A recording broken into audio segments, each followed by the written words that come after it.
The ICW on Public Scholarship and Teaching, in partnership with RIGS and ICGC, welcomes you to this teach-in, Criminal Injustice, Race and Policing, Derek Chauvin, Mohamed, Noor, and beyond. My name is Malinda A Lindquist. I'm a member of the History Department at the University of Minnesota. I'm one of the ICW co-organizers, along with Ron Amanzadi and Haider Tun.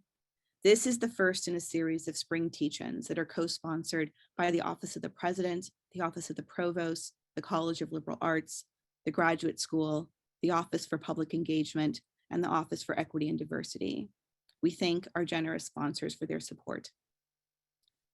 Nearly 11 months ago, members of our community, including a child as young as 9, a firefighter, a martial arts expert, and a community elder, bore witness to what appeared to be 8 minutes and 46 seconds of a police officer using his knee to slowly murder George Floyd, for possibly using a counterfeit 20, for professing his claustrophobia and recent COVID status, for his inability and unwillingness to be forced into a police car, for his determination to keep breathing and his battle to struggle for breath. After his last breath, Officer Chauvin's knees remained on Mr. Floyd for several more minutes, because even a lack of consciousness and breath when dressed in black becomes a reason to maintain lethal force. What we witnessed was the all too familiar expression of state-sanctioned violence against BIPOC communities. The simplest of interactions regularly become a space, an excuse, an opportunity to escalate and violate BIPOC persons and communities. It turns out that 8 minutes and 46 seconds was really 9 minutes and 29 seconds. And within hours, days, and weeks, in those time that followed, our city and communities across the country and the world collectively expressed their grief and outrage, rising up to demand an end to these egregious abuses of state power. We put forth demands for the arrest and charging of the officers, as well as demands that ranged from police reform to abolition. Demands for qualitative change, including defunding the police and restructuring public safety, briefly advanced, but largely remain unmet, incomplete, and deferred. For the past 3 weeks, we've relived these events through the Chauvin trial, the second trial of a Minneapolis police officer for killing an unarmed civilian in the past 3 years. Each day, the prosecution has narrated in excruciating detail George Floyd's murder, and each day the defense has explained how everyone and everything but the officer bears responsibility. As the trial played out, the National Guard arrived. Military vehicles and guards people from our state and neighboring states are stationed throughout our communities. Then a traffic stop in the city of Brooklyn Center, just miles from 38th and Chicago, ended in the murder of 20-year-old Dante Wright. And for the past week, nightly vigils, protests, curfews, and protester arrests are once again the norm. Today marks the closing of the Chauvin trial, the 8th day of protests in Brooklyn Center, nearly a year of protests and organizing since George Floyd's murder, and 6 years of organizing following the murder of Jamar Clark. Today, we invite you to sit with us as our panel wrestles with this complicated landscape and the challenging questions raised and curated by our undergraduate panel. Central to the mission of our ICW is the creation of a space for the University of Minnesota to be in conversation and work collaboratively with our HBCU partners. While our panel is composed of university-trained legal specialists, scholars, and a Minneapolis-based journalist and community activist, the teach-ins organizing questions are the collaborative product of undergraduate students from the University of Minnesota, Morehouse College, and Spelman College. The first hour of the conversation will feature our panelists wrestling with their questions. For the last 25 minutes, several of our undergraduate curators will join our panelists for an open Q&A with the audience and will help our moderator identify the final set of questions. Audience, we welcome your voices in this conversation because these are conversations about our communities, our lives, and the types of anti-racist and justice-centered futures we're trying to live into. So feel free to share your questions. We will be collecting them through the Zoom Q&A feature. You can also open the live transcript if captioning will make this program more accessible and enjoyable. This teach-in is recorded and it will be published on our YouTube channel. It is now my honor to introduce our teach-in moderator, Amber Joy Powell. Amber Joy Powell is a PhD candidate in the Department of Sociology at the University of Minnesota and is also an American Bar Foundation Law and Inequality National Science Foundation Fellow. Her work examines how law, punishment, and gender-based violence impact racially criminalized communities, and her dissertation explores how youth experience and make sense of sexual violence in youth detention centers. Amber Joy, thank you so much for collaborating on this teach-in and for moderating today's conversation. Hi, well, thank you for that introduction, Dr. Lindquist. Good evening, everyone. I would like to thank you all for joining us tonight. I know it's a difficult time with everything going on with the Chauvin trial, as well as the protests, so we don't take your time for granted. We're very happy that you're here to engage in these issues with us. And we hope that when you leave here today, we can start something that can help inspire you to keep this momentum moving forward around these issues. So without further ado, I'm going to introduce tonight's 4 panelists who will be sharing their insight on police violence, community activism, and racial inequality in the Twin Cities. Our first panelist is Ian Taylor, who's a proud graduate of the University of Minnesota African American Studies program, where he discovered a passion for addressing social inequality.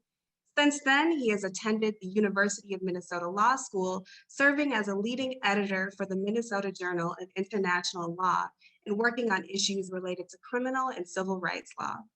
Most recently, he launched a podcast called Breathless, which provides updates on the prosecution of the Derek Chauvin murder trial, as well as the context for law and inequality in Minnesota.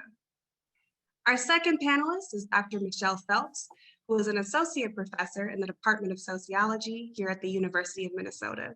Dr. Phelps's research focuses on the sociology of punishment, exploring the turn towards mass punishment.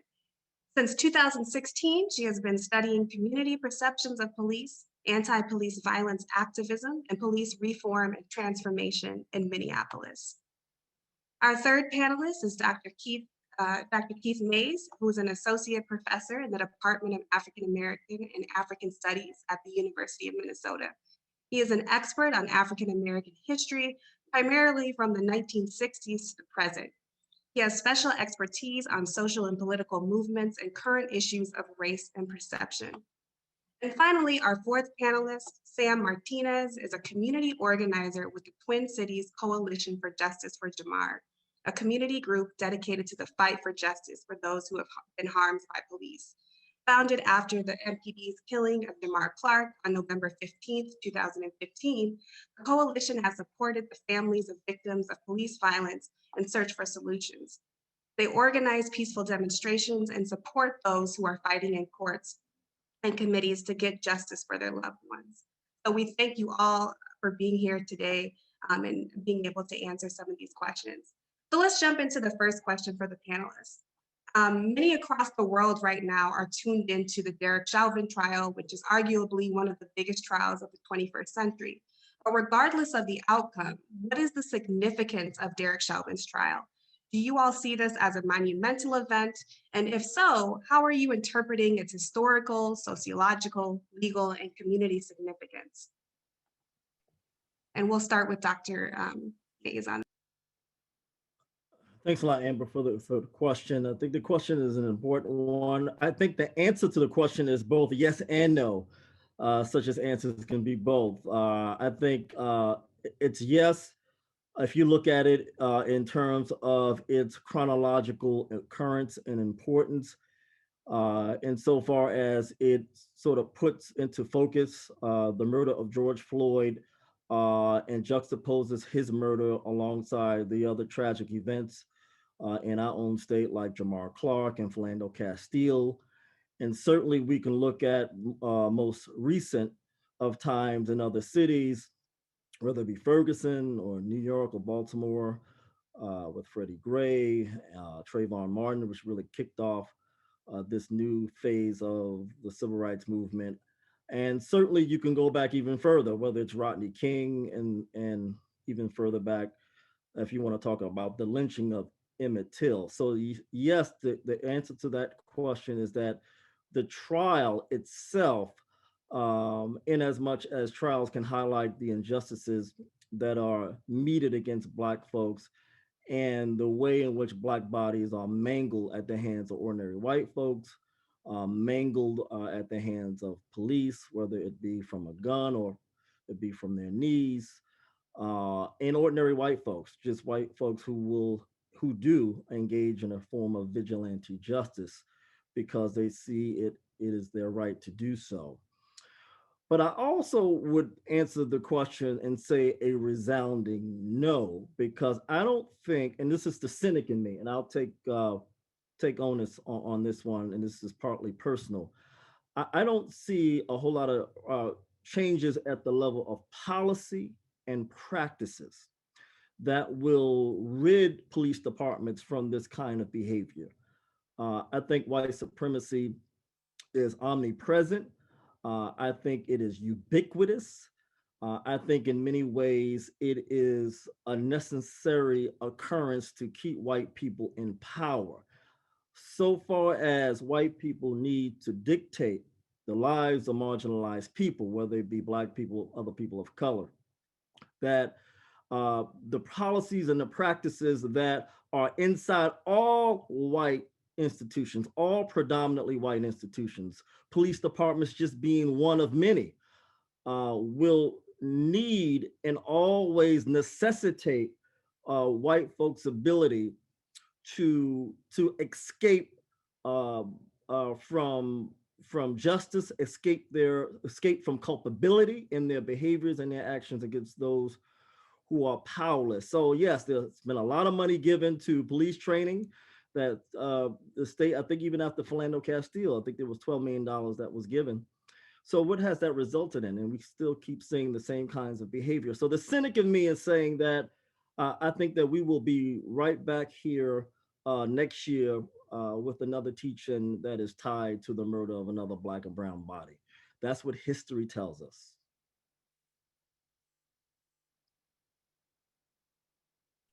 And can we just jump in as far as the panel is concerned? Or, all right. Following up after Dr. Mays, that's hard. But once again, I'm happy to be here. And just following up on this question, I really do agree with the kind of sentiment that it can be yes or no.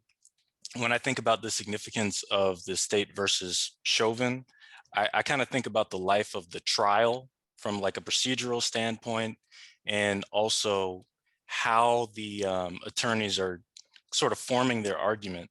One thing that I think was relatively unique to folks in the legal community was that, okay, so when this was first charged, it was charged by the Hennepin County Attorney's Office. And really in response to demand from protesters, as well as from, George Floyd's family, we saw the Attorney General of Minnesota take on the case and then prosecute it. And we saw an elevation in charges.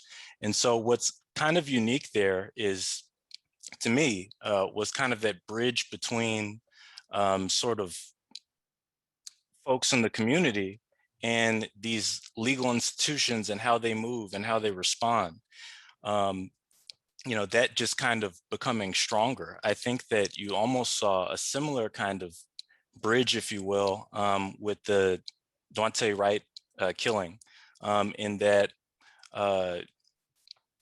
folks responded very quickly and you see a charge come within a week. Whereas if you look at like the George Floyd case or even the Philando Castile case, the charges took a while, and typically in cases, particularly of a serious nature, charges can take a while to kind of, for the prosecutors to get what they think is enough evidence and then bring something forward. So there was a momentum there, and there's a momentum right now in the trial. Just kind of seeing what's happening now for those of us who get to sneak in a little bit on YouTube and work and watch what's going on in the trial. Seeing Chief Madera Redondo testify against other officers was something that's almost unprecedented in these kind of cases. I mean, the fact that, it's not unique to have a deadly force case. Like, police officers have been on trial before, but they're almost never convicted of kind of excessive force causing murder and things like that. But the fact that a police chief and then 8 other officers currently of the Minneapolis Police Department came and testified and said, no, this officer did not act reasonably. That's a different kind of thing. And it's very significant in terms of what's legally happening and how that's going to affect their argument. So I could kind of go on, but the other thing to kind of keep in mind about what can happen in a legal perspective is this is happening right now kind of on the trial court level. If Derek Chauvin is convicted in any of the charges, he'll likely appeal to Minnesota Court of Appeals. If that's affirmed there, then he'll appeal to the Minnesota Supreme Court. And when it's affirmed at that level, then what happens is it establishes case precedent. So in the future, lower courts will have to abide by how the higher courts have interpreted basically what's right and wrong about how the trial is moving forward right now. And when those things are established, then that can also influence how legislation is passed. So that's all potential, right? And it's momentum. So, but there has been a response to protest. And if we as protesters and people who are against it continue to ride that momentum, I think positive things can happen potentially. Thank you, Ian. Any of our other panelists? Sam, did you want to chime in?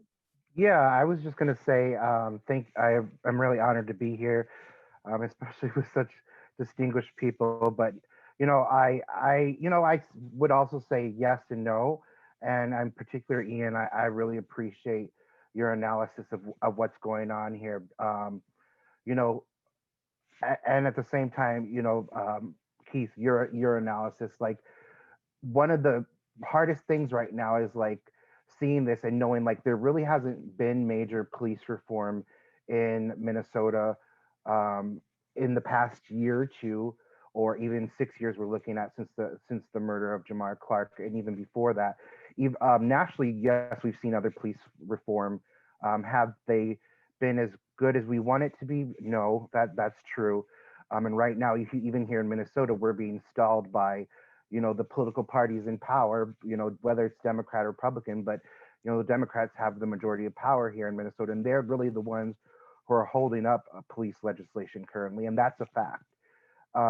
Only because of the most recent uprising after Dante Wright was killed, have they even decided to contact or reach out to, people like TCC for J or other people in the movement, who presented a 20-page document of police reforms that could have been done from the city to the state level, and was easily within the power and easily, these aren't, they aren't like, okay, we're gonna, get rid of all the police tomorrow, and that's the kind of thing. These are very attainable things, and just speaking also to what Ian said is completely right. Like, since the coming of the Black Lives Matter movement and leadership and what people see about that coming and where we're at now is that is people's, they can look at it the way they want to, but the fact of the matter is, since the Black Liberation Movement or BLM has existed, we have seen a material change in the conditions for people in our communities, whether those are Black folks, brown folks, indigenous working class people. We have seen a change in the way the legal and criminal justice system operates when it comes to policing, and and it's not where we want, and we have a lot more progress to go. But since when Jamar Clark was killed here in Minneapolis in 2015, there was the whole system, including a lot of the people in leadership. Oh, I need to watch my time if someone will just give me a little signal. There was no way that we were told we were not going to have a grand jury by Mike Freeman. And a lot of people moved back out of the movement because politically we're told it's not something that you can have ever. Now we're here in 2021, where we have not only had, we're pretty much gotten rid of the grand jury here as far as a methodology of dealing with police crimes. We're seeing officers being prosecuted.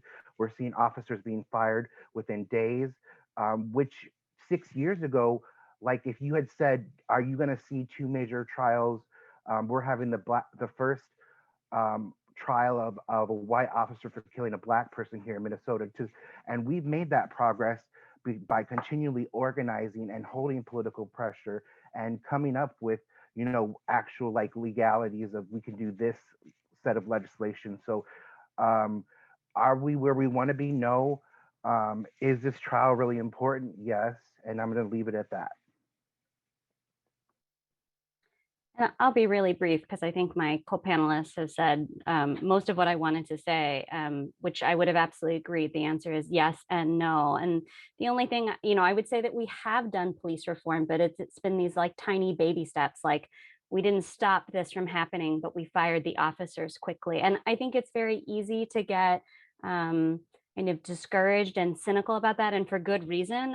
But I do think that there has been these baby steps, and I do think that there's more momentum now. And part of that momentum has been around just changing the public conversation, right? You can't expect to make policy victories if you haven't changed the discourses. And I think at least on the left, there's been a radical change in the amount of attention and salience towards police violence and racialized police violence in particular.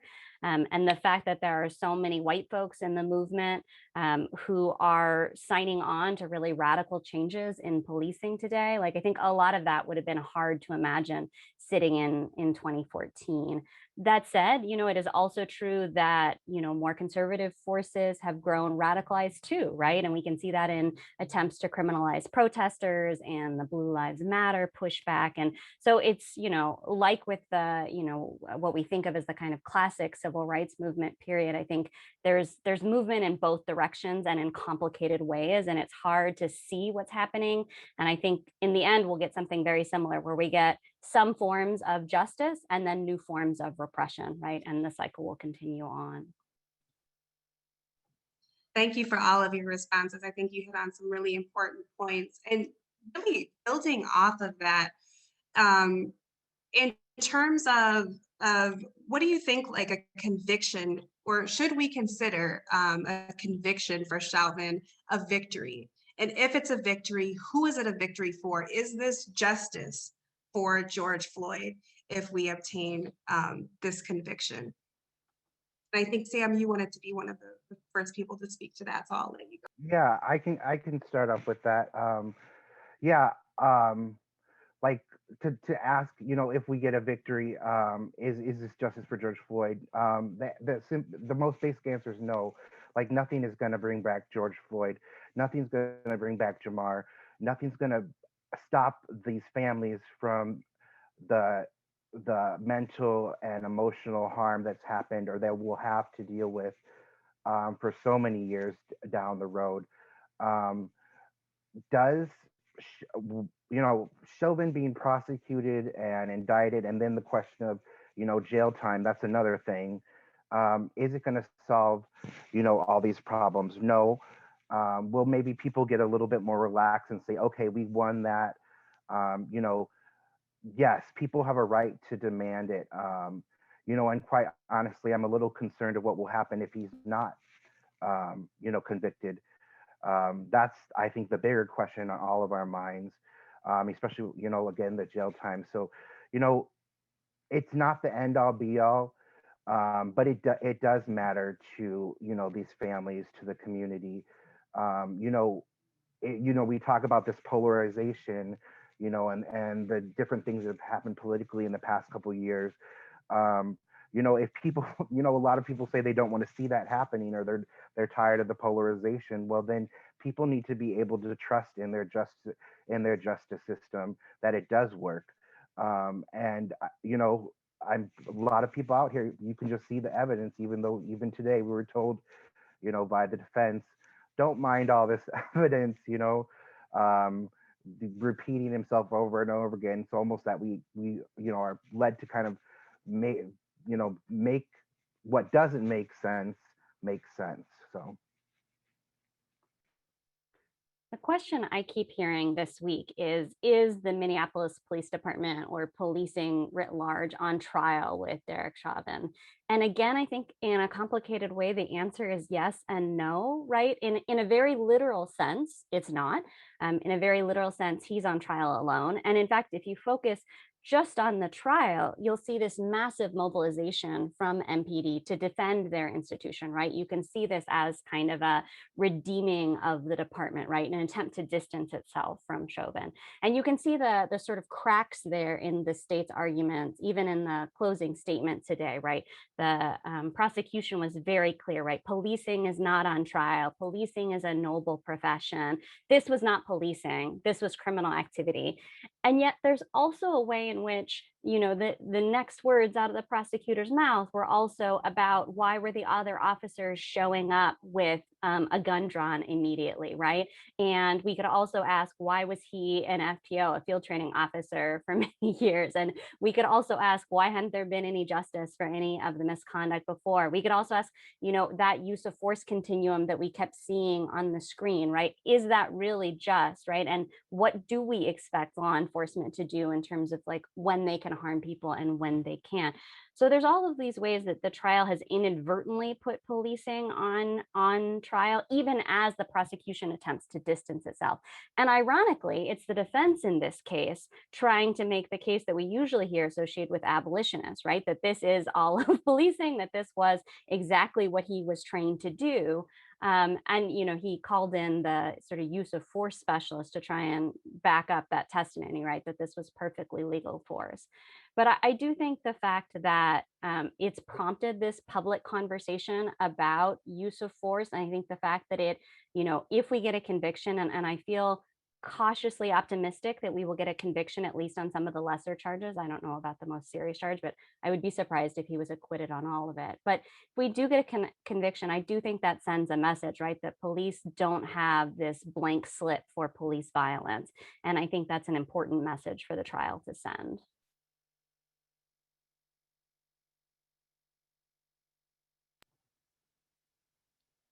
Good, Ian, you can go. Mhm. Oh, absolutely. So yeah, just kind of building off the question. Well, first of all, just agreeing with Michelle that the state in today's closing arguments, it was just so firmly on the side of police, and in making that argument, it sounded to me like he said policing was the noblest profession. Like he threw a superlative on there. Like, I mean, and you know, I don't know if it's just kind of strategically he thinks that's the best argument because of how the jurors were built. But yeah, there was definitely that extremely high level of support. And you know, changing or reforming these kind of things has been an uphill battle. So when we think about justice, I think part of the journey that we're all on who want to see something different is just defining justice as best as we can, because otherwise someone will tell you what justice is and give it to you. You know, Minnesota passed a police reform bill in the wake of George Floyd's murder, and the other kind of in kind of the protests and things of that nature. But a lot of components of that bill ultimately are kind of funds that go back into police departments, whether that's through training initiatives or, you know, body cameras, things of that nature. And it doesn't necessarily go to kind of the material conditions of lower income folks who engage with the police a lot. You know, there's different opportunities for whether we want to make the system more accountable, or for some people who want to, you know, destroy kind of antiquated systems. And the important step is just defining what justice looks like. And I think that's kind of the journey we're on in this movement, to see if the trial will render justice. I agree with what everyone said. I think it's important to note that a conviction of Derek Chauvin will be a victory for his family first and foremost. I mean, I think that his family has suffered unduly, so has we as the community, the larger community. So it's certainly a victory if we can get a conviction on all three counts, or all three charges, and certainly on one or two. But it's a small victory, as Ian just said, if we don't really completely abolish the system of law enforcement as we know it and start over and create something new. And people are afraid of these really strong verbs: abolish, defund. But what the community is asking for when they use these strong verbs is that we want a system that is more reflective of who we are as people, as humans, right? You don't necessarily need a cop to show up on a traffic stop. You may need to have other kinds of folks who are part of the broader community of law enforcement. So if we don't get a transformation of police practices and procedures, I'm afraid that that victory, that V, will be small. I want to see some big V's. I want to see. Um, I want freedom. That's a big V. Cancel black and brown student loan debt. That's a big V. Let my brothers and sisters out of jail who were convicted for crack cocaine. Um, that's a big V. I want reparations. Give me that. That's a big victory. So these things about what is it going to be a victory if he's convicted? Maybe, perhaps, yes. And intuitively, I think we all need to feel that as a community, that justice was rendered on George Floyd's behalf and his family, and then subsequently it was rendered on our behalf as marginalized people. But I think that when the next cop killing takes place, and it already did during the trial, you guys, that's the thing. We couldn't even breathe enough to say 6 months, 1 year, 2 years, this happened again. So this practice and this, I know we have a question on Black Death. This ubiquitous Black Death is so pervasive that we can't even celebrate the victories when they come. So I'm afraid that the jury in its deliberation process right now, as we speak, I got the TV loud enough so I can hear whether they come back with something right now. Because if they don't come back with something, then we'll be right back in the same place that we started right before the trial. I'll stop there. Yes, thank you for that, Dr. Mays. I think you hit it right on the head in terms of trying to think about the bigger picture of liberation and what that looks like, and thinking about those big victories. As you all have kind of mentioned in your responses, this is not the first time that this has happened. So in 2017, we had Mohamed Noor, who was charged with third-degree murder for the fatal shooting of a white woman, Justine Damond. And more recently, as you mentioned, Kim Potter, who was being charged with second-degree manslaughter for killing Dante Wright. So in each of your opinions, what do you think are some of those factors that can explain the differences in which officers are getting charged and for what offense they're being charged with? And what do these disparities mean for racial and gender equity in the criminal legal system?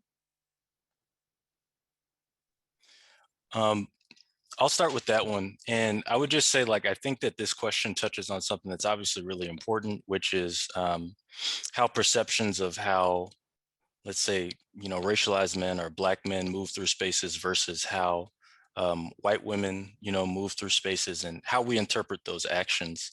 And I think that, those kind of disparities are met at almost every sector of our society, in terms of education or criminal justice, and that those have clear impacts on how we experience and move through the world.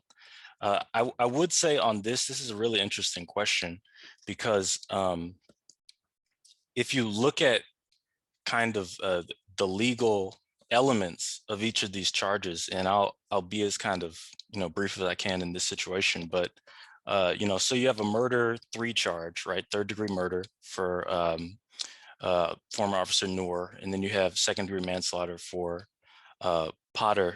The main kind of differences in terms of the elements is basically like the mental state that's a part of that charge.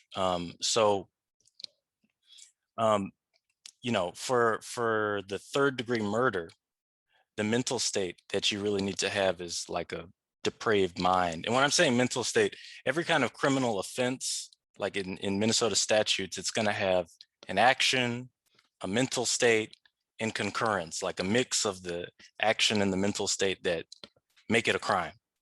And so the mental states are what really are different in these charges. One, third-degree murder is saying that you had a depraved mind, just like a conscious disregard for human life.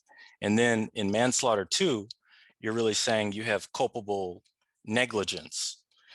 So basically you're creating an unreasonable risk with your actions or something like that. So I think what may have influenced how these things are charged is a prosecutor is probably looking at it and thinking about the facts with Kim Potter, right? Like someone is pulled over at a traffic stop. They're about to initiate an arrest. The person flees from the arrest and then they pull a weapon. Those facts and circumstances are difficult. The nuances in those facts are different than what Noor was facing, right? Where he heard someone coming up behind the car and he took out his gun and shot. So because of this, the differences in those facts and in the mental state, the difference in the mental state, just kind of looking at it, I could see why a prosecutor may find it difficult to say that Kim Potter had a depraved mind in that situation. It's not to say that he couldn't bring that charge or that someone won't bring that charge. Maybe this will go to the Attorney General, they'll find something else. But those are factors that kind of influence how these things are being chosen. And so I just wanted to say that piece about it.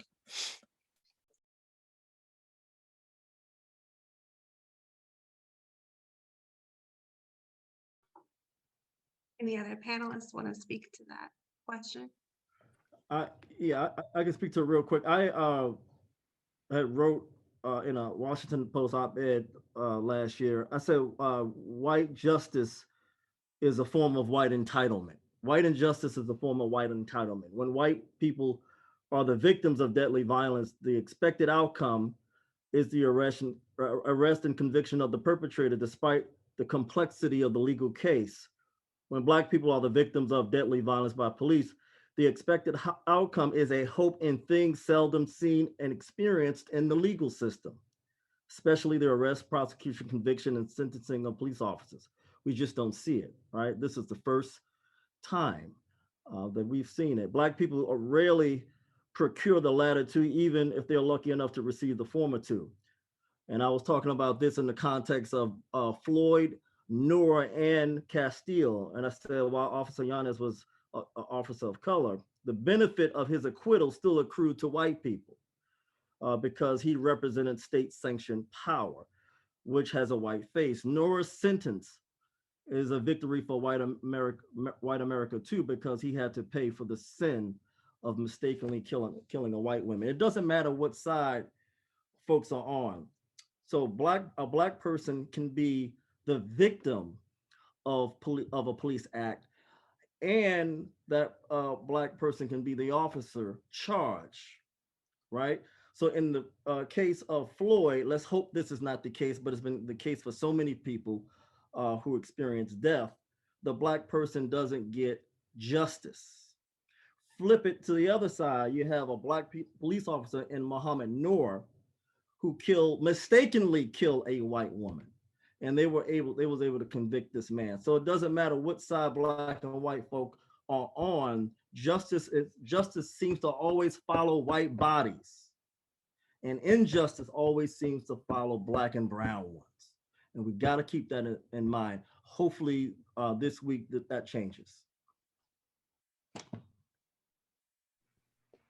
Yeah, and I agree 100%. And to elaborate on why the victim matters, I mean, one of the things that occurs to me is that what's different about Justine Damon, in addition to the obvious racial and gender differences, was that she wasn't somebody who law enforcement had tried to target or was suspicious to law enforcement, right? Noor misperceives that in the moment, right, that he shoots her, obviously, but it wasn't an incident where police were called to respond to her behavior, right? And I think that made it extremely difficult for the defense to impugn her character the way that we've seen in this trial, right? What's interesting to that about, for me, as somebody who's been studying, how communities are responding and activism is responding to all of this, is that there was a tension between the prosecution and the case against the officer that was supported by the family and the activism that came out of it, the Justice for Justine group. The Justice for Justine group was very clear that Justine's story, while unique, was tied to the broader phenomena, right? Was tied to what killed Jamar Clark, was about officers, overly aggressive perceptions of dangerousness and their over aggression in the community and their quickness to draw weapons and their quickness to shoot. But in the trial, right, it was very much an attempt to try and portray her as this like uniquely sympathetic victim. And what's been really heartening to me to see how the activism has shifted in recent years and how courts are responding to that is this sense that it feels no longer like you have to be a perfect angel, right? That we're not having a perfect victim. We're not having this "he was no angel" conversation with Michael Brown, right? I mean, we are, in the sense that the defense is trying to impute George Floyd's character and to blame his death on those things. But there is a lot more resistance to that narrative, and there is a lot more acknowledgement that it doesn't matter what the person was doing in terms of whether they were committing a crime or not. It doesn't matter whether they were on drugs or not. It doesn't matter, if they had a criminal record or not, right? That we need to do something about when police commit unjustified homicides, and that you don't have to be an angel, right, in order to be the victim of that. And I do feel like the public conversation on that has shifted. And I think a conviction in this case does help to continue to push away at that, right? That we can have these victims that are complex, and that we can think about that as an effect of structural racism, right? When cops are pulling over Black people over and over and over again, and then you justify police violence by saying, oh, well, this person had this criminal record, right? I think people are starting to see that that's part of how the system is justifying its own violence, and that's part of the problem, is the getting pulled over and over, and these more kind of more everyday practices of police violence are part of the problem as well. Thank you again for those responses. I think it really brings out how we racialize innocence in the criminal legal system. And that brings us to the fourth question, which is that the media has sort of created the spectacle out of the unspeakable violence visited upon Black people. The representation of Black death is everywhere. Why do you all think we're so comfortable consuming these deaths and state-sanctioned murders against state-sanctioned murders of Black folks, not just in the news media, but in our society in general?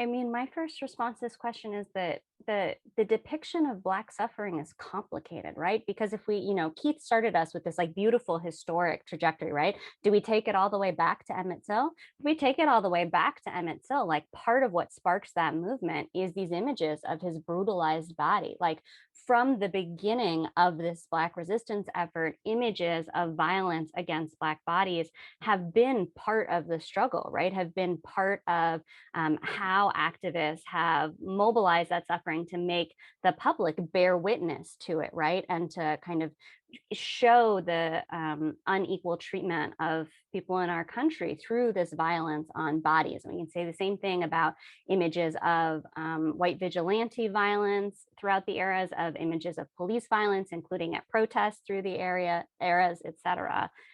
So I think we have to be really careful, because I think images both further the movement, and for people of color who are seeing their people who look like their family members, in some cases are their family members or people they know, that is traumatizing. And it's particularly traumatizing when it's this stream over and over and over again and nothing happens, right? There's this idea, the trauma of the routine, that you're traumatized by the fact that you expect nothing to happen. And indeed, right, nothing that looks like justice or nothing that looks like accountability follows. So I think there's a really careful balancing act that media are starting to think harder about in terms of how do you honor the victims and display the suffering that activists are working to make visible, without continuing to traumatize communities. And sometimes that's like a technological fix, like don't autoplay videos, right? Let people choose whether they want to opt into watching the videos. But I think it reflects kind of a deeper tension about who's doing the watching of this violence and what work that watching is doing for different audiences.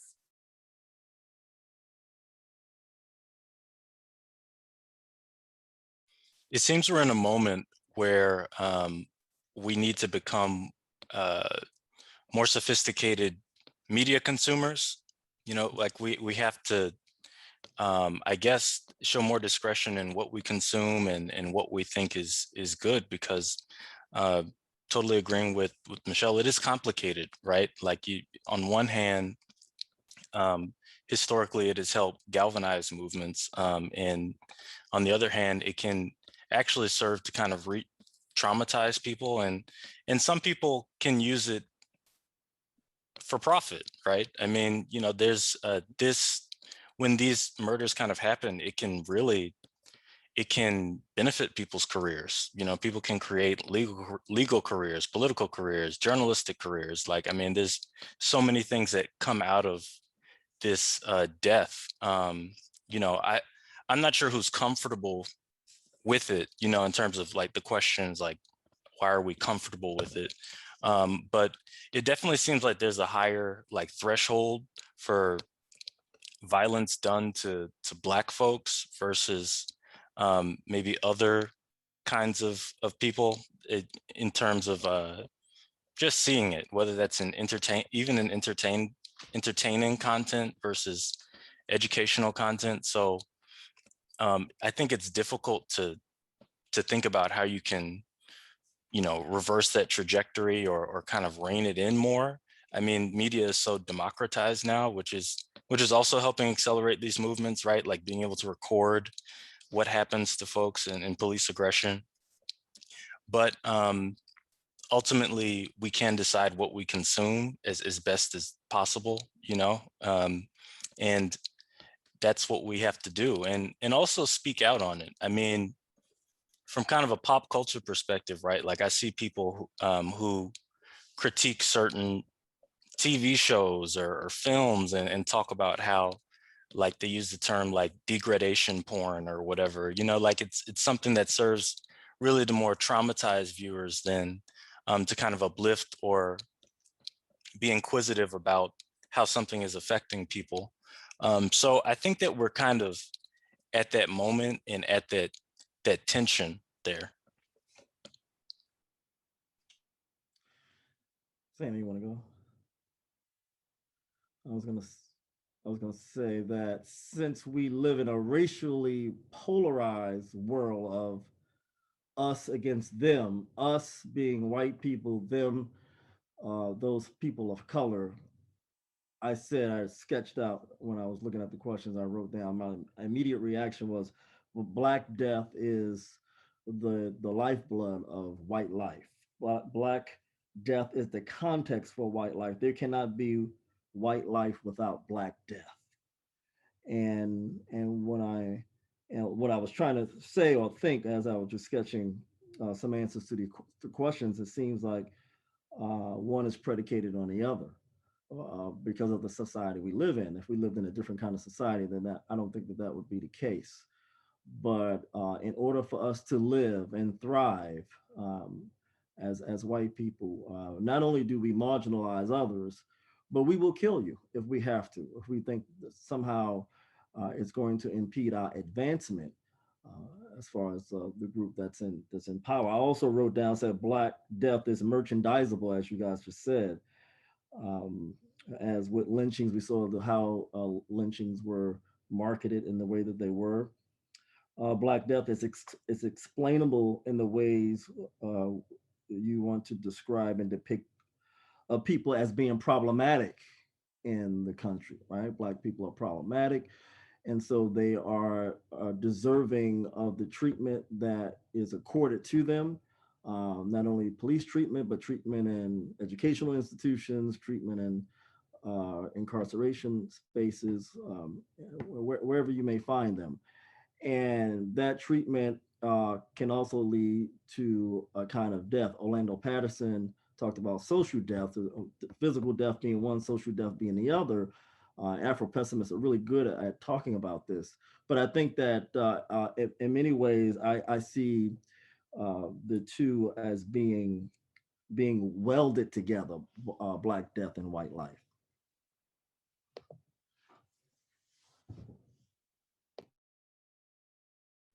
All right, we will move on to our last question, and then after that, we'll move right into our Q&A. But the last question I have for you all is that these murders and trials have activated people in the community. The exchange of ideas and visions has been incredibly generative, visionary, and productive. How do we marshal this kind of knowledge to create transformative conditions for a just, humane, and egalitarian society?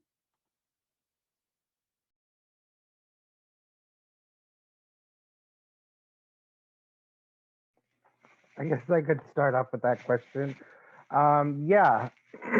So, yeah, I think it's really important to say, what's next? Like the having a trial and a conviction, or whatever may happen isn't enough. We have to kind of have, like, how do we bring alleviation of this pain and suffering? Like, if the political parties in power aren't going to give us aren't going to provide legislation or approve legislation that we want them to pass, how do we do it ourselves? And this is one of the things we're doing with the Twin Cities Coalition for Justice for Jamar, is like, we're seeing that we need to create our own charter amendment, and that what that is basically it's changing the city's constitution for community control of the police, because we need like a all civilian police accountability review board. So because it's become very apparent that the mayor is supposedly in charge of the police, the city council approves the budgets, has control of the contract, and even though they lift up their hands and cry, oh, we can't do anything every single time, it's very clear that they do have the power, because someone has power over the police. You can't tell me that no one has the power over the police. And so that's what we're working towards. And we in the past couple of years, we joined a national organization, the National Alliance Against Political and Racist Repression. It's a Black-led, left-led organization fighting under the two pillars, basically, of community control of the police and freeing all political prisoners. And that's really what we need to do, is we need to think in the broader sense of like, okay, how do we organize ourselves? Like, we can't keep on doing the same thing in this vicious cycle. And we know that we can change things for ourselves. We know it because 6 years ago we didn't get that trial for Jamar Clark that we're having now for George Floyd. Even before that, and even going back to Emmett Till, like we do have the ability to change this system, no matter what the people in charge tell us, no matter what the laws are on the books.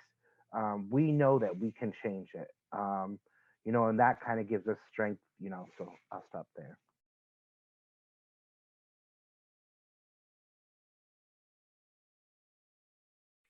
I would say for me, the thing that's been most exciting about the movement to really reimagine policing that we've been a part of in the public conversation, not just in Minneapolis, but nationwide, is really at a societal level questioning, why do we need police, and for what and for whom? And I think the way that the conversation changed this year was so different from what we've seen in the last couple of years around, like, no, we just need more training, we need more procedural justice, we need more money for police officers. Now, that's not to say that it's like fully broken through, right? If you look at like Biden's platform on policing, it was in fact much of the like Obama 2.0, right? The 21st century task force on policing style model. But if you look at sort of the public conversation, right? Washington Post had this like incredible interactive 100-page document on reimagining policing. And to think about like, why do we send armed law enforcers when we have people people who are unhoused? Why do we send them when people are in mental health crises? Why do we send them in all of these cases where other kinds of first responders might be a better fit? And I think the process of trying to figure out who those other first responders are will be messy and complicated, and different cities will do it differently and it will take time. But I think even just like having that question and prompting that question around what do we actually want police departments to be doing, right? And Minneapolis, has done like this tiny pilot around mental health first responders, which I think is again a baby step, but a baby step, I think, in a more transformative direction.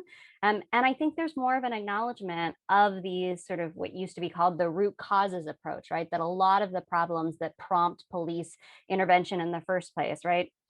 People with substance use disorders, violence on the street, gun violence. A lot of that is tied to poverty and inequality. And I do feel like there's been more of an appetite to address poverty and inequality at a deep and meaningful way, and to tie that very directly to structural racism in a very explicit way. And that movement, even though there's a way that you could say, well, that's not about policing, but I think it absolutely is. And the fact that we're having these public conversations that connect those themes, for me, is inspiring and something I want to help build on.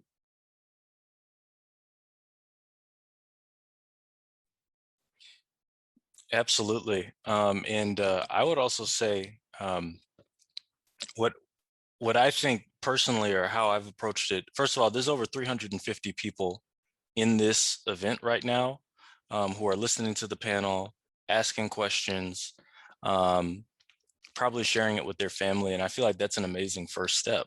I'm sure everyone's at different kind of steps here, but it's like, that's an amazing first step to really kind of educate yourself, like read, learn, see more about what the inner workings are. If we want to change or reimagine policing, where do we start? Like, is it with a bill, or is it like Sam is talking about an amendment, new charter amendment, or, we talk about the unions? Do we expand how policing can be more democratic? Learn about these things. And then one thing that's I've like to do is just after I've learned is just kind of work with other people, like join other people. Like when I did a podcast, I worked with a close friend of mine from law school, and the podcast really kicked off when it became an interview like format. So we talked with law professors, we talked with some of the Black women who were running for office around that time, because we had a surge in Black women running as political officials. So like connecting with others was really great for me, because there are a fair amount of people who feel similarly. And there are also people who have organizations that are kind of, a little bit further. Like you don't have to start your own group or organization or club or do it all alone.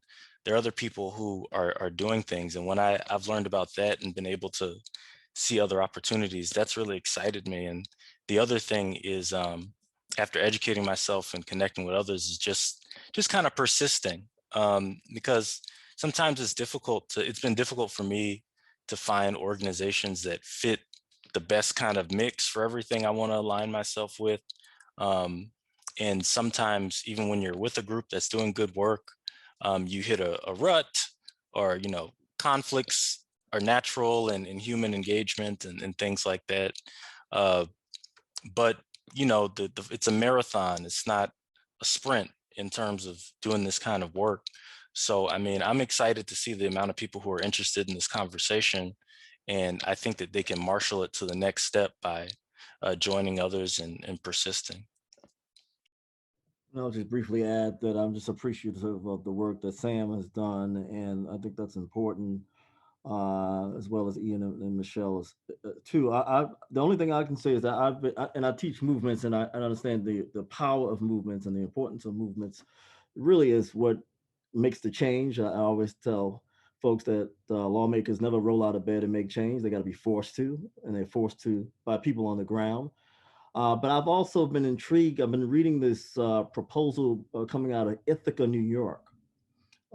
It's called Community Solutions, Police community solutions. I think they want to disband the whole department and create a department called solutions, which means that they show up with a panoply of people to help, panoply of professionals to help people in the neighborhoods deal with all kinds of stuff. So they get calls, so we don't show up with a cop with a Glock or a cop with the taser who thinks that it's a taser and it's a gun. I mean, I think that we have to, and I hope that we could get to a place where each individual city and town can be bold enough to look at their practices and think about drastically changing them, like Ithaca, New York is. I'm going to finish. There's a lot of documents that they have online related to it. I haven't finished going through it yet, but it looks intriguing. So hopefully, it'd be nice if we can have something like that here in Minnesota. And if I could just respond to that really quick, I know we've been good about not having responses, but I was super fast, which is to say that I think the key thing there was, you said, when every city. I think one of the challenges of thinking about reforming policing is like, it is so hyper local in the United States. You know, we're talking about 18,000 plus agencies. You know, so we've got these models of cities that are trying to do something. We can think about the charter amendment in Minneapolis. We can think about what's happening in Ithaca. There are other cities that are really pioneering. Austin's doing some really interesting stuff. Berkeley's doing some interesting stuff. But, you know, there are these liberal kind of like strongholds where you're seeing this experimentation, and then you have the whole rest of the country. And I think, you know, when I get depressed about this stuff, it is when I start to think about how in the world do we diffuse this. It's just so many people have to be fighting in so many places that it gets a little overwhelming when you start to think about what it will mean to really make this happen nationwide. Thank you all for your responses. And I just want to put it out there too. A lot of us are collecting resources for those who are interested in other alternatives. So if you have questions about that, please feel free to email myself, or I'm sure other members of the panel would be happy to share some of those resources as well. But I want to move now to sort of our Q&A. I would like to invite several students who are also engaged in a lot of these issues that we've been talking about today. And so I will briefly introduce the student curators. Taylor Dews is a junior sociology and anthropology major with a minor in Spanish.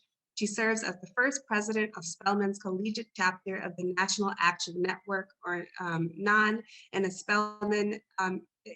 a Spelman Social Justice Program Fellow and a UNCF Mellon Mays Fellow. Her passion for social justice comes from an upbringing rooted in service to marginalized communities. As a scholar activist, Taylor focuses on tracing the ways Black women forge transnational solidarity networks. Next, we have Julian Serrano O'Neill, who is a graduating senior political science major and Bonner Scholar at Morehouse College in Atlanta, Georgia. He currently serves as the civic engagement coordinator for the college, working to streamline access to civic-related activities, cultivating leadership and service. And lastly, we have Sophia Howard, who is a senior comparative women's studies and philosophy double major and a Spelman College social justice fellow. Howard is the founder of Unlocked Minds, an educational program in Whitworth Women's Facility in Hartwell, Georgia. Howard is committed to amplifying the voices of and advocating for the reproductive rights of incarcerated folks. So welcome, the student curators. We're happy to have you all here. I'll let you all kick it off and ask the first question. Thank you for that introduction. So I'll begin, and this is one of the submitted questions, and it reads, how can we imagine abolition within the context of colleges and universities that are intrinsically linked to carcerality, in the context of public safety departments that partner with local police departments, and of the structural parallels between college, campus policing, and the macro issues that we observe within the criminal justice department or system. For instance, how each system responds to mental health crises with carcerality.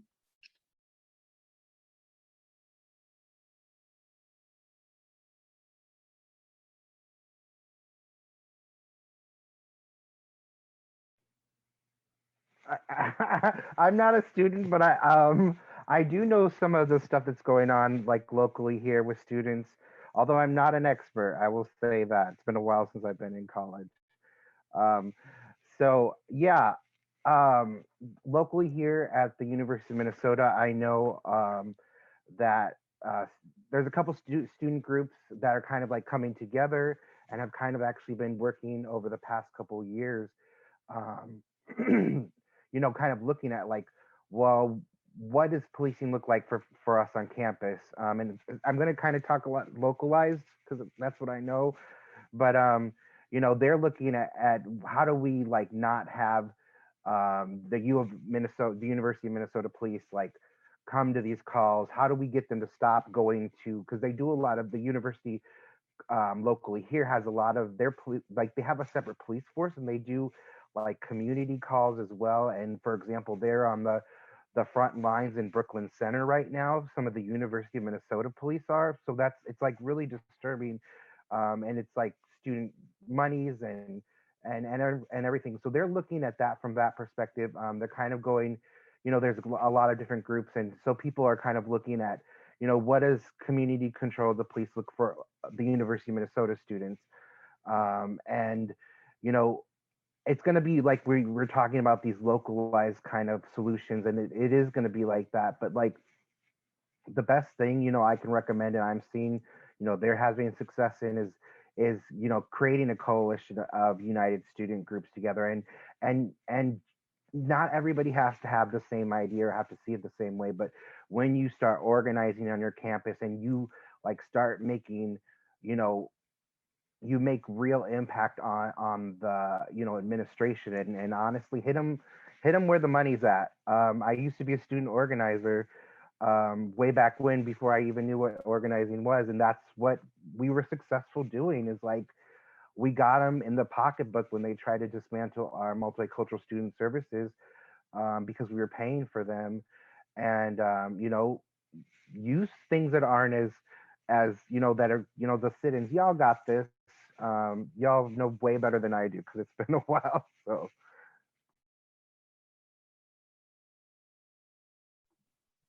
Thank you. Nope,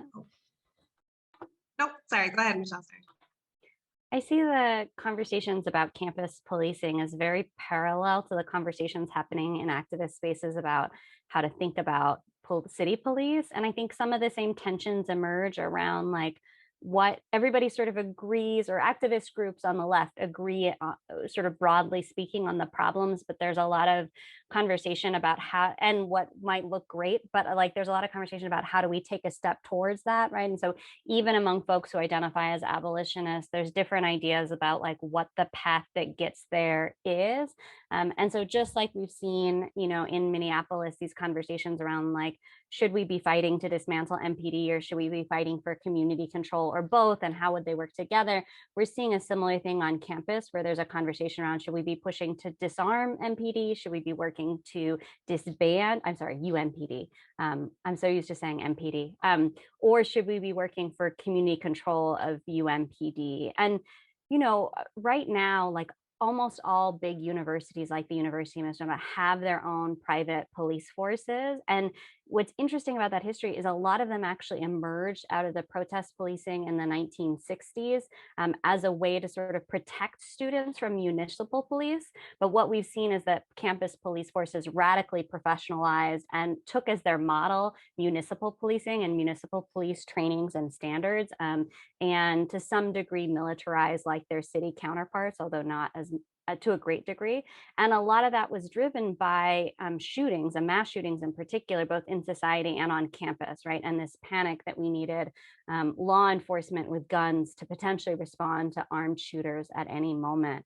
And so I think just like cities are trying to figure out how do we roll back that history, and what do we need to change in order to make that happen? I think campuses are thinking about that too. And campuses, I think, are places where we should be able to do this innovation and reimagining at a bigger and faster scale, given that they are relatively tranquil places and where the community, students, and to some extent faculty and staff, although students make up the largest percent of the community, I think are more united on this than when we think about communities defined by neighborhood boundaries, where there's still a lot of debate about sort of what is the proper role of police. I think students, because they're mostly a similar age group, students are more united in really wanting a different kind of policing. And so I would really like to see campuses start to really think about what happens if we disarm the police, what happens if we scale back, what happens if we push more of the work that we were having our officers do onto student resource officers. I do think one of the challenges with thinking about completely getting rid of a police department, like if we really think about the full end goal of abolition on campuses,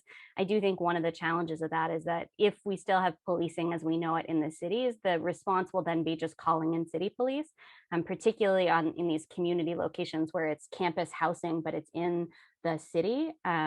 And so I think that relationship, that dyadic relationship between the university and the city it's embedded in, and how that's interwoven in these contestations around policing is really important. And I'll just add to that. I mean, Michelle just put it so perfectly. Just there's a proposal right now on the table by students to demilitarize the UMPD. And I would just implore my faculty colleagues to listen to what the students are saying. Listen, read the documents, reflect on some of that's going on in committee circles, but bare minimally meet these students halfway. Do not just throw this proposal out and say it basically has no merit. Listen to what these students are saying, because they are saying something that is tying into the larger issues that we're talking about. Thank you for that. Sophia, I think you're up next with your question. Yes, so one participant, Hannah Jo King, asked, Sam responded that Chauvin if Chauvin is convicted, that's not justice for George Floyd, that nothing can bring him back or really give justice to his family. And this makes me think about the relationship between justice and reparations. Reparations can feel very far off sometimes when we don't even have a widespread recognition of the broad harms and injustices of our society. But I do want to ask the panelists what their visions are for reparations in light of police violence. I think that abolition is often the justice vision, but what is the reparations vision?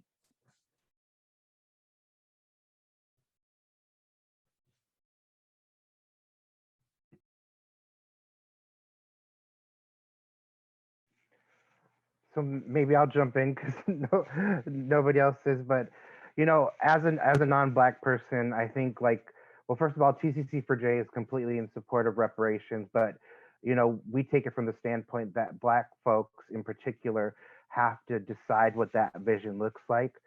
I think there's amazing conversations being had on, and it's a very big conversation because you have 400 years, of historical harm that's happened and that's still happening. And,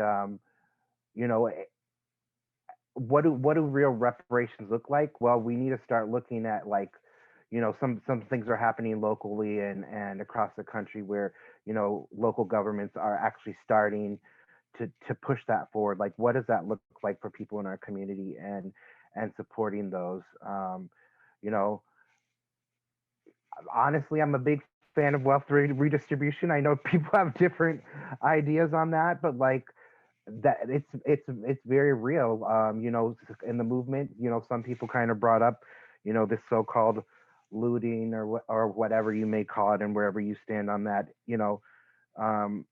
there's something real when people have to resort to taking, having, when they don't have things like diapers for their kids or they don't have food on the table, what does real reparations look like? And it's not something that's a very to be taken trivially either. So, I really look forward to what that really means in the coming future here.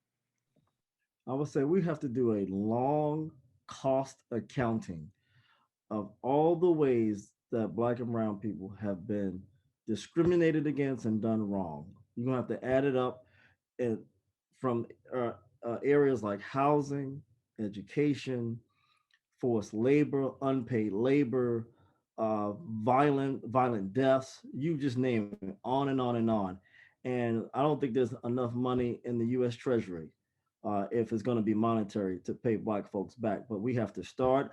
Like Sam said, I think it was I don't know if it was Evanston, Illinois, some local city. It was Evanston. Yep. It was Evanston that is now trying to push for reparations for folks who lived in historically lived there and currently live, Black folks who live there now.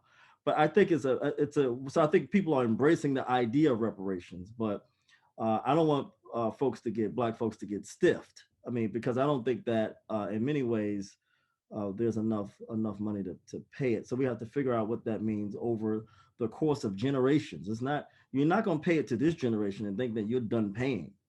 You're going to have to pay this to subsequent generations, and maybe as many generations that it took for us to get here from 1607 was that 10, 15 generations. So you're going to have to pay this forward another 10, 15 generations.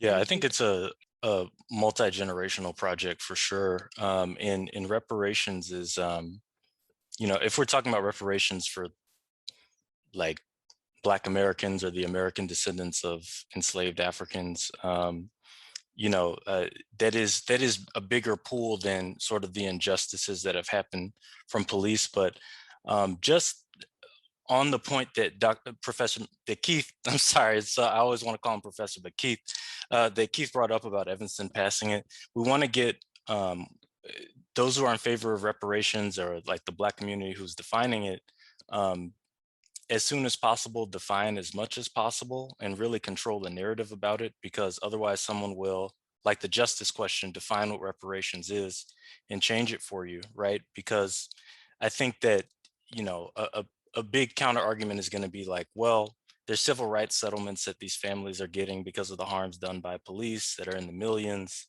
Like, why would you be entitled to reparations for that? And just having a firm kind of response and answer for those sort of things is important. That's what I'll say on that. But it's good to hear folks are in solidarity with it. Thanks, Sam.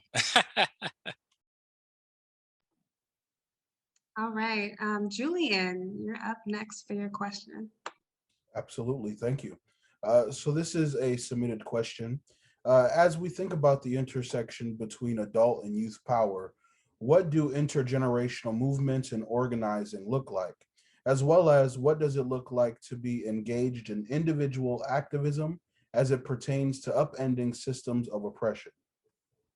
And that's a question for anyone who feels they would like to answer.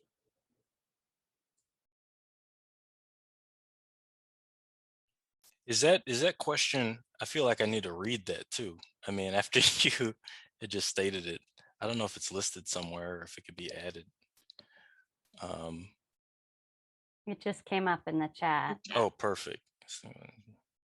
I don't have an answer, but I'll say some observations about the question while other people formulate a smarter answer than I could come up with. I will say, there are real generational challenges in mobilizing around really rethinking the police. We see in poll data really large divergences across age, even larger in some cases. If you're talking about like support for defund the police, there are larger age differences right now than there are differences across racial categories. And so, I do think one of the challenges of this organizing, to have it be intergenerational, is to figure out how to support young people and to sort of get older generations on board, frankly, but also learn from the experience of older generations, but do that in a way where you're not stifling youth's creativity and their demands. And I think that's just really challenging. And even locally, if you look at some of the activist groups that have emerged and kind of their positionality on sort of like how much they support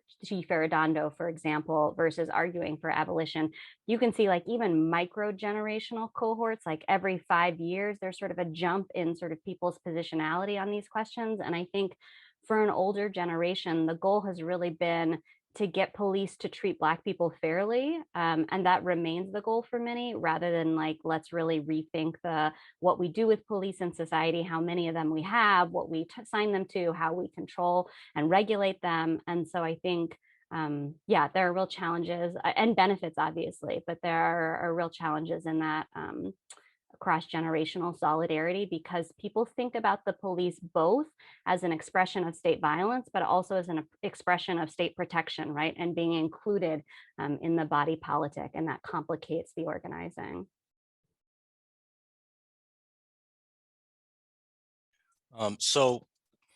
Fred Hampton, who was the former chair of the Illinois Black Panther Party, he was murdered when he was 21 years old.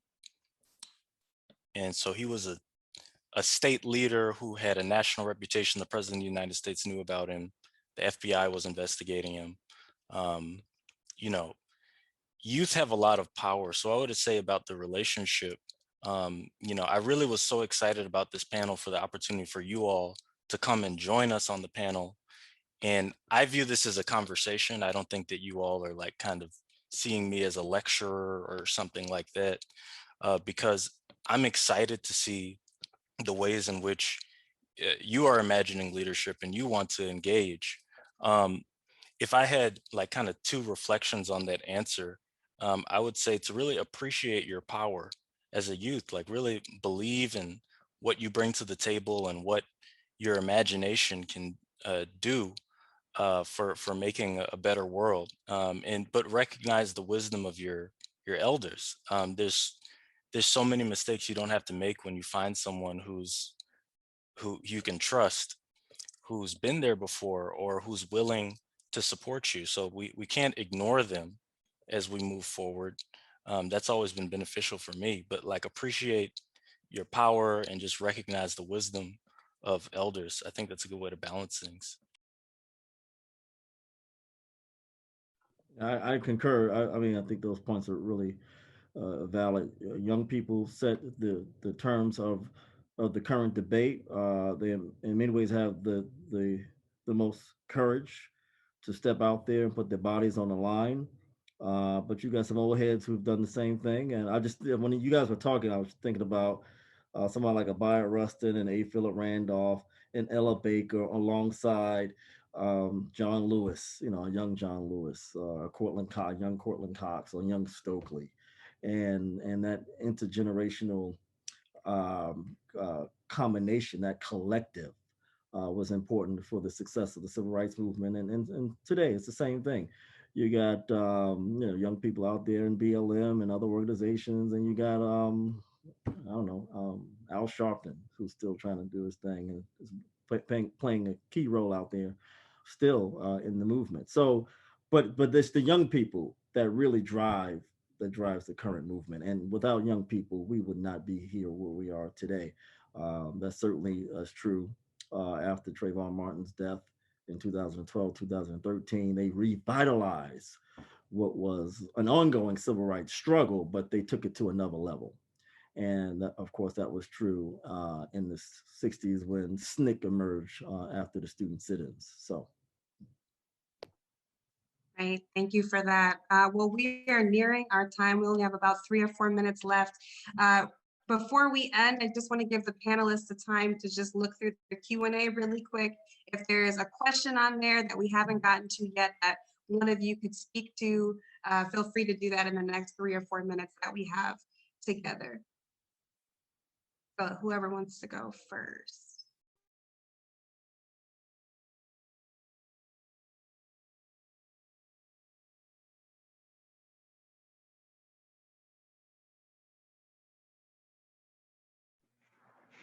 I saw a question kind of that I can take that is a very big conversation, I think, in the movement.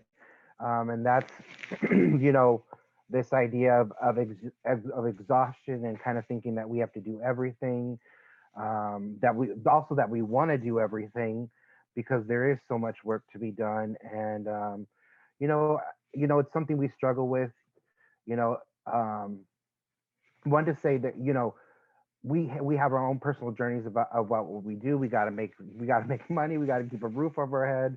You know, we have families, or will have families.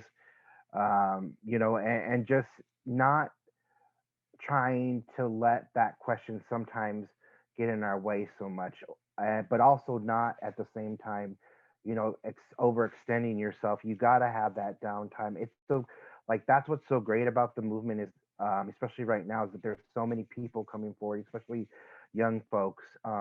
You know, people are coming back to the movement after taking hiatuses, and you know, fostering that leadership, but also knowing sometimes, you know, saying, okay, you know, I had this point in my time where I was doing this work, and knowing when it's okay to like end one chapter and move on to the next. And so you know, I really empathize with that question, and consult, you know, people, you get in that community and find an organizing community, and that'll help you kind of, you know, move through that question of whether, you know, do I continue doing this thing, or can I do both, or can I transition over?